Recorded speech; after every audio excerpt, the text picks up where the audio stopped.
Good morning friends, मैं हूं आपका भाई, आपका दोस्त और मैं स्वागत करता हूं आपका अपने YouTube channel Utpal study centre में। फ्रेंड्स, इसके पीछे की वीडियो में हमने क्लास 10 के एक्सरसाइज 2.3 का जो क्वेश्चन नंबर 2 है उसका पहला नंबर क्वेश्चन ऑलरेडी सॉल्व कर लिया है।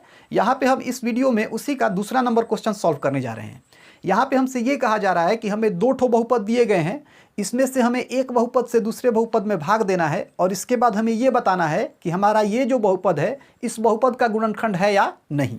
तो यहाँ पे हम इस मैथ को बहुत ही सरल भाषा में और बहुत ही आसानी से समझेंगे। तो चलिए हम लोग अपने प्रश्न की तरफ चलते हैं। यहाँ पे हमें दो बहुपद दिए गए हैं, हमारा पहला बहुपद ये है और दूसरा बहुपद ये है। इस क्वेश्चन में हमसे ये कहा जा रहा है कि हमें इस बहुपद से इस बहुपद में भाग देना है और उसके बाद हमें ये बताना है कि ये बहुपद इस बहुपद का गुणनखंड है या नहीं। तो इस मैथ को आगे सॉल्व करने से पहले हम लोग कुछ बेसिक कॉन्सेप्ट को समझेंगे। क्या है ये बेसिक कॉन्सेप्ट, आइए समझ लेते हैं। जैसे मान लीजिए आपके पास दो संख्याएं हैं, आपके पास एक संख्या a है और एक संख्या x है।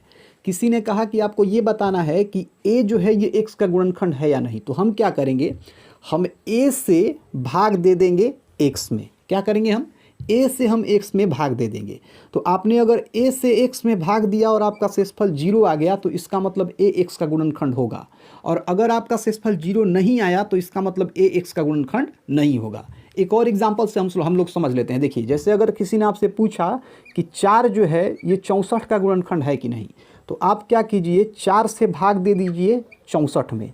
तो 4 एकम 4, 2 24, 4 छक्का 24, यहाँ हमारा शेषफल आ गया 0। इसका मतलब 4 जो है ये 64 का गुणनखंड है। अब यहाँ पे हमसे ये कहा जा रहा है कि हमें ये पता करना है कि ये बहुपद इस बहुपद का गुणनखंड है या नहीं। तो हम क्या करेंगे, इस बहुपद से इस बहुपद में भाग दे देंगे और इसके बाद अगर शेषफल हमारा 0 आता है तो हम लोग बोलेंगे कि ये जो बहुपद है इस बहुपद का गुणनखंड होगा। तो अब हम लोग इस बहुपद से इस बहुपद में भाग देने वाले हैं। तो यहाँ हम लोग लिखेंगे x² प्लस 3x प्लस 1 और इसी से हम लोग भाग दे देंगे 3x का पावर 4 प्लस 5x का power 3 minus 7x² plus 2x plus 2 में। अब इसके पीछे की वीडियो में मैंने आपको बहुत डिटेल्स में बताया है कि हम लोग दो ठो बहुपद को आपस में कैसे भाग देते हैं। अगर आप वो वीडियो देख लेते हैं तो इस भागा को सॉल्व करने में आपको सुविधा होगी। अब अगर हम इसमें देखें तो इसमें हमें x का जो अधिकतम घात है वो 4 दिखाई दे रहा है और इसमें x का अधिकतम घात हमें 2 दिखाई दे रहा है। तो x के पावर 2 में हम किस संख्या से गुना करें कि हमें 3x का पावर 4 मिल जाए। तो अगर आप x के पावर 2 में गुना कर देते हैं 3x² से तो आपको 3x का पावर 4 मिल जाएगा। तो यहाँ पे हम 3x² से गुना करने वाले हैं। तो यहाँ हम लोग लिख देंगे 3x²। अब देखिए, x² में अगर 3x² से गुना किया जाएगा तो हमें मिल जाएगा 3x का पावर 4।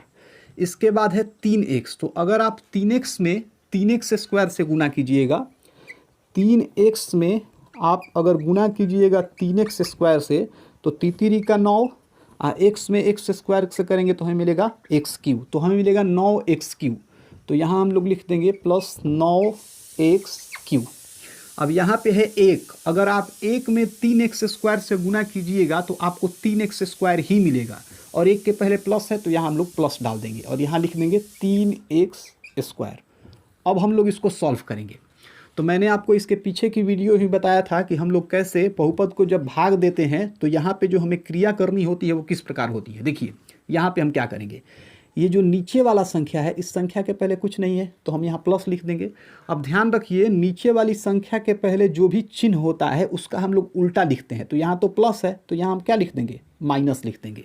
इसका मतलब ये है कि अब ये प्लस 3x का पावर 4 नहीं रहा, अब ये हो गया माइनस 3x का पावर 4। यहाँ भी यही काम करेंगे, यहाँ प्लस है तो यहाँ माइनस लिख देंगे। अब ये प्लस 9x³ नहीं रहा, अब ये हो गया माइनस 9x³। यहाँ प्लस है तो यहाँ माइनस लिख देंगे। अब फिर ये प्लस 3x² नहीं रहा, अब ये हो गया माइनस 3x²। अब हम लोग इन दोनों को हल कर देंगे। तो यहाँ हमारे पास कुछ नहीं है तो प्लस है, तो यहाँ हमारे पास है प्लस 3x का पावर 4 और माइनस 3x का पावर 4। तो अगर आप प्लस 3x का पावर 4 और माइनस 3x का पावर 4 को हल कीजिएगा तो ये दोनों एक दूसरे को काट देंगे और आपको मिल जाएगा 0। इसका मतलब ये है कि ये और ये दोनों को कैंसिल कर देंगे, ख़त्म कर देंगे और आपको मिल जाएगा 0। तो आप चाहें तो यहाँ 0 लिख भी सकते हैं और चाहें तो यहाँ से 0 हटा भी सकते हैं, छोड़ भी सकते हैं। अब यहाँ पे हमारे पास है प्लस 5x³ और माइनस 9x³ तो अगर आप प्लस 5x³ और माइनस 9x³ को हल करेंगे तो यहाँ पे 9 में से 5 घटेगा तो हमें मिलेगा 4, x³ दोनों में है तो यहाँ लिख देंगे x³, 9 बड़ा है इसके पहले माइनस है तो यहाँ माइनस लिख देंगे, मतलब हमें मिला माइनस 4x³। तो यहाँ पे हम लोग लिख देंगे माइनस 4x³। अब इसके बाद यहाँ हमारे पास है माइनस 7x² माइनस 3x²।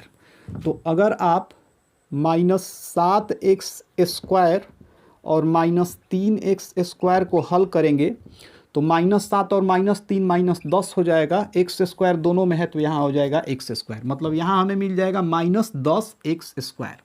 तो यहाँ हम लोग लिख देंगे माइनस 10x²। अब यहाँ 2x के नीचे कुछ नहीं है तो यहाँ पे 2x को हम ज्यों का त्यों लिख देंगे, यहाँ 2 के भी नीचे कुछ नहीं है तो हम लोग इस 2 को ज्यों का त्यों लिख देंगे। अब ये जो रफ में यहाँ मैंने ये सारा काम किया है इसे मैं यहाँ से हटा दे रहा हूँ। अब देखिए यहाँ पे हम ये देख रहे हैं कि यहाँ हमारे पास है माइनस 4x का पावर 3 और यहाँ है x²। तो x² में हम किस संख्या से गुना कर दें कि हमें माइनस 4x का पावर 3 मिल जाए। तो अगर आप x² में गुना कर देंगे माइनस 4x से तो आपको मिल जाएगा माइनस 4x का पावर 3। तो अब यहाँ पे हम माइनस 4x से गुना करने वाले हैं तो यहाँ हम लोग लिखेंगे माइनस 4x। तो अगर x² में माइनस 4x से गुना करेंगे तो हमें मिलेगा माइनस 4x का पावर 3। अब 3x में अगर हम माइनस 4x से गुना करें, 3x में अगर हम गुना करें माइनस 4x से तो देखिए 3 चौका 12, यहाँ माइनस है तो यहाँ माइनस हो जाएगा। x में x से गुना करेंगे तो हमें मिलेगा x², मतलब 3x में माइनस 4x से गुना करने पे हमें मिल गया माइनस 12x²। तो यहाँ हम लोग लिख देंगे माइनस 12x²।